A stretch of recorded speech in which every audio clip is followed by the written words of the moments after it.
Welcome to Latte Love, where we're going to unbox the new Gaggia Brera. Todd, why don't we get the box open and show everybody what this new machine's like? I'll do that. And I'll show my bald spot when I'm doing it. Have the drip tray on top. Just take that. Machine comes with a coffee scoop and some lubricant for the brew group. Instructions, many different languages. Actually very good instructions. They're easy to understand. So if you read them, you'll know how to use the machine. And it comes in this nice foam packaging. I'll get that off for you. And this will help to make sure that your new machine doesn't receive any scratches on it. Like got when it? we get done. Right? Okay. Now we're going to set up here so you can kind of see size-wise how it compares to other machines. What's pretty exciting about this machine is actually the silhouette. If you notice, it's only 12 inches tall. So when you compare it to other machines on the market, this is great for somebody who doesn't have a lot of counter space in between the cabinets in the height. So this is the ENA 5 by Jericho. This particular machine is 14 inches tall. And then over on the other side, you'll see that we have the Gaggia Platinum. Is that the swing model over there? Swing. The swing. And that's about 15 inches tall. So really quite a difference in the height of the machine. Want to bring her over this way, Todd, so you can see her? Yes, dear. Now this machine is available in two different finishes. Both have a stainless steel front plate. One has silver and the other one has black. Okay. Now we're going to show you how this brews. On the front of the machine you have a few different buttons. Actually we have a spout here that goes up and down. So if you're at the low part, you're at about 3.5 inches, and when you pull it all the way up, you're getting about 4.5 inches clearance for a cup. Okay. Now I'm going to push the brew button, and we're going to start brewing some coffee. And while it's brewing, I want to show you inside the bean hopper. Okay. I'm going to push the coffee button, start brewing. Now you can see how this here is vibrating. See that?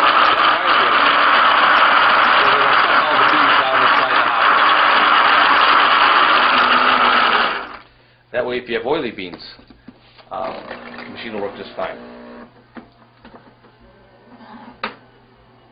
Okay.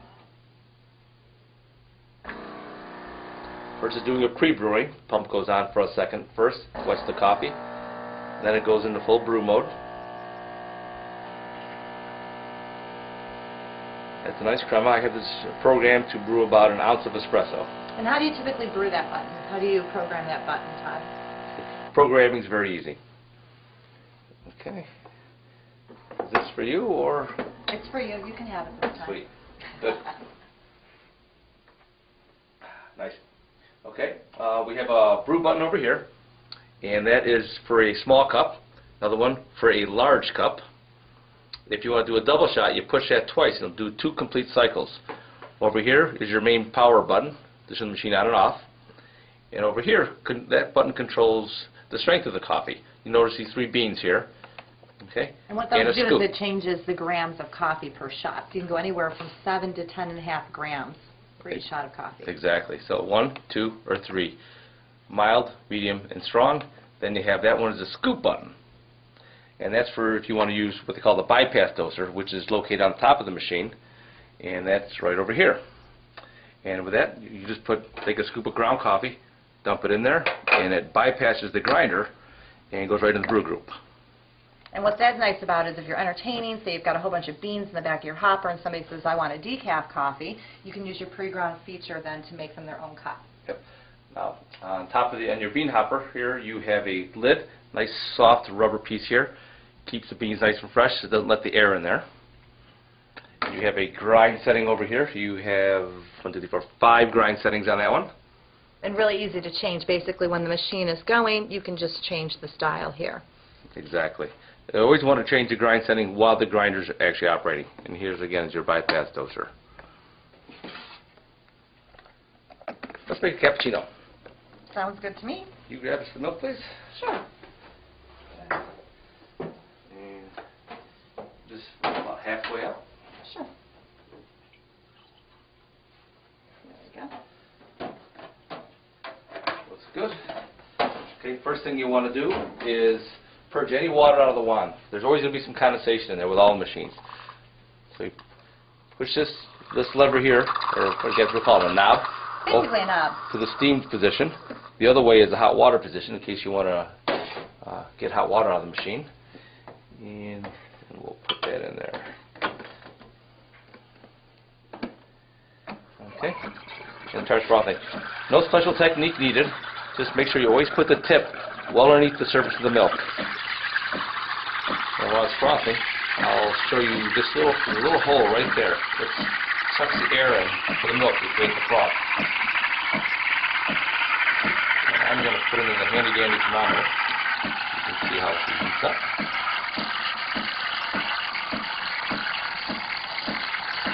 Now when you get enough froth, you can take your milk and you cover that little hole up, and then it'll just heat the milk. I like the froth level there. So I cover that. Now it's just going to heat the milk. It won't actually froth anymore. Listen close, you can hear the difference when I lower the pitcher down, or the cup down. Hear the hissing? Now no hissing. No hissing, no froth. Good way to look at Todd.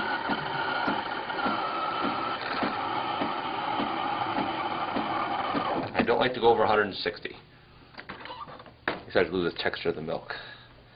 Okay. And then we'll stick that in there. And we're out of water. See this little light up here? I can do that, Todd.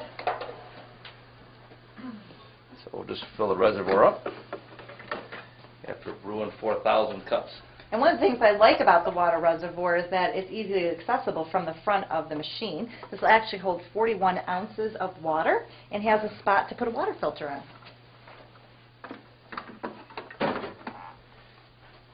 Now we'll brew.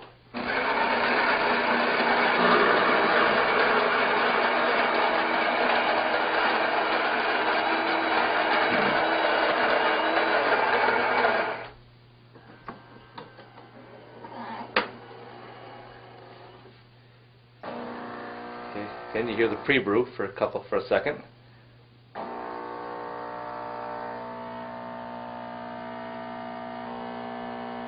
Notice the nice slow flow. Nice crema. Good separation on there.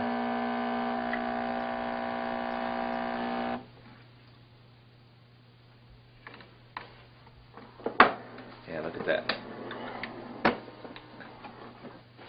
That is absolutely beautiful, Todd. Now, one thing you want to make sure you do is after you use the frothing, Todd, why don't you turn that on for hot water so we can get any leftover residue out of there? It's always good to rinse these off. Set the hot water, a little water coming out, or you just use the water out of your sink, works nice. And that cleans out the wand, so you get all the milk residue out of there. Perfect. Now on the other side of the front of the machine, you saw where we took out the water reservoir. Todd, do you want to take out where the ground coffee goes? Here's where the ground coffee goes, and it comes out in nice puck form. They can actually hold Nice and 8 neat. pucks of coffee in there, so that's nice. Now one of the things that I like about the Gaggia machines is that you actually can get access to the whole brewing mechanism from inside. You want to turn that around. Brew groups over here, like the other Gaggia Super Automatics. Just push that, comes out. All you have to do is rinse that screen, rinse the whole unit under the sink, and just turn it upside down and let it dry overnight. You want to make sure you don't clean it too much, though, because there is some grease in there that actually helps with the functioning of the machine. So that's why you get a little tube of grease. I'll show you where the grease goes. Right in these little tracks over here, if you have to. But don't put it in the dishwasher, and don't use any soap. Very good. Now you notice when you open the drawer, if you want to open it again, you can see some of the warning lights on the front that kind of indicate what's going on. So when you take out the... Yep, so when the door is open, that caution light will tell you that the door is open. Or if the brew group is missing, it'll tell you the brew group is missing by that flashing light. When your coffee container is full, that light will go on. Or if it's missing, it'll go on. If your reservoir is empty, well, you saw that earlier. Exactly, saw that earlier. Yep, got that light that goes on there. Very nice. Now on the back of the machine, let me just turn it all the way around here for you to see. That's where you're going to find your power cord, and there's another on-off switch. So once you start up your machine, you're just going to plug in the power cord, turn it on, and you'll use your front on and off button on a regular basis to work your machine. Yep. Okay, and one of the last things, if you notice inside your drip tray here, there's a small float that goes on the top. It's a little red piece. So as this fills, this will raise up to let you know that it's time to empty that out too. So that's up high. You'll see it clearly. It's really easy to maintain. Again, one of the things I like about the machine is a really nice size. If you have space that's limited, this will be a perfect fit for it. It really has a sleek, nice look. So we look forward to seeing you again when we unbox some new merchandise around here at Whole Lot Love. Yeah, so bigger's not always better.